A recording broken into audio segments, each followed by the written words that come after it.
কিশোরগঞ্জের মানুরি টেক্সটাইলের টেরি তোয়াল উচ্চ শোষণ ক্ষমতা আর নরম ও আরামদায়ক টেক্সচারের কারণে মানুষের কাছে জনপ্রিয় এই তোয়াল। স্থানীয় চাহিদা মিটিয়ে এখানকার তৈরি টেরি তোয়ালে যাচ্ছে বিশ্ববাজারে।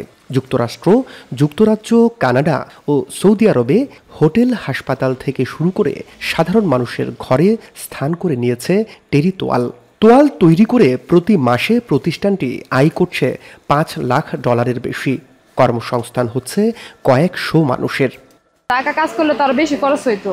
এখন আমরা দেশে থেকে কাজ করতেছি, বাড়ির থেকে ফ্যামিলি নিয়ে 15-20 যাই পেতেছি, সুন্দরভাবে কাজ করে চলতে পারতেছি। কৃষক থেকে আমরা একটা তোলা তৈরি করে আমরা দেশে বাইরে পাঠাচ্ছি, আমরা নিজের কাছে গর্ববোধ। আশেপাশের যে বিভিন্ন দরিদ্র লোকেরাও আছে, এরাও অনেক উপকৃত হচ্ছে, বিশেষ করে মহিলারা। আরো কারখানা যদি থাকে, মনে করেন অনেকেই কাজ করতো, সুযোগ সুবিধা পাইতো, যারা বেকার আছে তারা অবশ্যই কাজ করতো। আমাদের একটা সুযোগ তৈরি হয়েছে যে আমেরিকার মার্কেটে ঢোকার জন্য, মানে ট্রাম্প সরকারের যে ট্যাক্সের যে সুবিধার ফলে তো এখন আমাদের এখানে একটু বিনিয়োগ করার অনেকটা সুযোগ আসছে।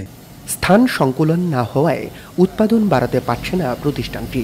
মিলের জন্য নতুন যন্ত্রাংশ কেনা হলেও ব্যবহার না করে পড়ে থেকে নষ্ট হচ্ছে কোটি কোটি টাকার সম্পদ। এতে ব্যাহত হচ্ছে রপ্তানি বাড়ানোর পরিকল্পনা। অবকাঠামো উন্নয়ন করার জন্য আমাদের জায়গার প্রয়োজন, জায়গার খুব সংকট এখানে এই কিশোরগঞ্জ বিসিকে। অথচ আপনারা ঘুরলে দেখবেন যে অনেক জায়গা খালি আছে, কিন্তু এখানে কোনো অবকাঠামো নাই। বিসিকের কাছে অনেকবার আমি গিয়েছি যে আমাকে জায়গার ব্যবস্থা করে দেন, তারা বলছে যে প্লট খালি নাই। আর শিগগিরই খালি প্লট থেকে মানুরি মিলসকে প্লট বরাদ্দ দেওয়া হবে বলে জানালেন বিসিকের এই কর্মকর্তা।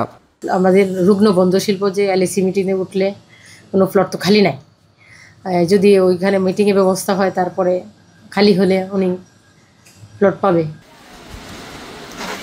2009 সালে কিশোরগঞ্জের বিসিক শিল্পনগরীতে মানুরি টেক্সটাইল মিলস গড়ে তোলেন সদর উপজেলার কলাপাড়া গ্রামের একেএম মাহফুজুর রহমান বাপ্পি। সরকারি সহযোগিতা পেলে কর্মসংস্থান ও রপ্তানি দুটোই বাড়বে বলে আশা করছেন তিনি। কিশোরগঞ্জেই এখন তৈরি হচ্ছে বিশ্বমানের টাওয়াল, যা বিদেশে রপ্তানি করে আয় হচ্ছে প্রচুর বৈদেশিক মুদ্রা, বাড়ছে কর্মসংস্থান। বিশ্ববাজারে এর ব্যাপক চাহিদা থাকা সত্ত্বেও শুধুমাত্র জায়গা সংকুলানে পিছিয়ে আছে এই প্রতিষ্ঠানটি। মশিউর কায়েস, এখন কিশোরগঞ্জ।